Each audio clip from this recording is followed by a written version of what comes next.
এই ভাৰতীয় জাতীয় পতাকাখনৰ বহুত মূল্য আছে, কিন্তু তাৰে ভিতৰত কিছুমানে এই ভাৰতীয় জাতীয় পতাকাখনৰ মূল্য বুজি নাপায়। কিছুমানে কি কৰে, যেতিয়া 15 আগষ্ট 26 জানুৱাৰী আহিব, এসপ্তাহ বা 2-3 দিনমানৰ আগৰ পৰাই কি কৰিব, এই ভাৰতীয় জাতীয় পতাকাখন কিনি আনি পিনি কি কৰিব, ঘৰত লগাব, বাইকত লগাব, চাইকেলত লগাব, গাড়ীত লগাব, আৰু কিছুমানে কি কৰে, সৰু ল'ৰা ছোৱালীক দি দিব। আৰু এই 15 আগষ্ট 26 জানুৱাৰী দিনাখন ধুনীয়াকৈ যিমান পাৰে এনজয় কৰিব, প্ৰাউড ফিল কৰিব যে আমি ভাৰতীয় হয় বুলি, আৰু ৰাষ্ট্ৰীয় সংগীতেৰে তেওঁক সন্মান জনাব। কিন্তু যেতিয়া 15 আগষ্ট 26 জানুৱাৰী গুচি যাব, যোৱাৰ পিছত সেই পতাকাখনৰ মূল্য আৰু দায়িত্বহীন বোলা বস্তুটো তেওঁলোকে বুজি নোপোৱা হৈ যায়।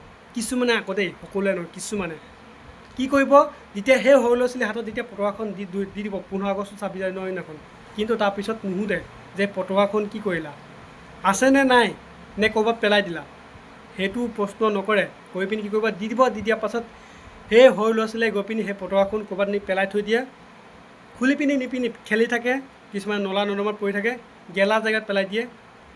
মই তেনে বহুত ধৰণৰ পাইছোঁ, আৰু মই বুটলি আনিছোঁ, আনি পিনি মই ধুনীয়াকৈ ধুই মেলি থৈ দিছোঁ। কিছুমান লৈও আহিছোঁ, কিছুমান ধুনীয়াকৈ থৈ দিছোঁ। কিছুমান ডাঙৰ মানুহো কয় তেনেকুৱা, ক'লা নলা নৰ্দমাই পেলাই থৈ দিয়ে। সেইবাবে অনুৰোধ কৰি পিনি কৈছোঁ যে আপোনালোকে এই পতাকাখনক সন্মান কৰিবলৈ শিকক, আৰু সৰু ল'ৰা ছোৱালীৰ হাতত পতাকাই দি নিদিব। যদি দিয়ে তেন্তে আপোনালোকে ধ্যান ৰাখিব যে পতাকাখন কি কৰিলে। সকলোকে ধন্যবাদ।